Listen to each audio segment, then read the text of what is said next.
নতুন আশা নিয়ে আবারও এসেছে নতুন বছর। পুরানো জরাজীর্ণ আর দুঃখ গ্লানি পেছনে ফেলে বৈশাখকে বরণ করে নিতে বরাবরের মতো ঢাকা বিশ্ববিদ্যালয়ের চারুকলা থেকে সকাল ৯টায় বের হয় ঐতিহ্যবাহী বর্ষবরণ আনন্দ শোভাযাত্রা।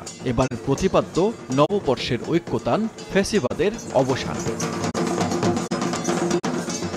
স্বৈরাচারের মুখাকৃতির মোটিভ জানান দিচ্ছিল জুলাই অভ্যুত্থানের চেতনায় ফ্যাসিস্ট বিলোপের প্রত্যয়, ছিল শহীদ মীর মাহফুজুর রহমান মুগ্ধের পানি লাগবে পানি থিমের বড় একটি পানির বোতলও। এছাড়াও গাজায় ইসরায়েলি গণহত্যার প্রতিবাদে তরমুজ, গ্রামীণ ঐতিহ্যের পালকি, ইলিশ, কাঠের তৈরি বাঘ, শান্তির প্রতীক পায়রাসহ ৭টি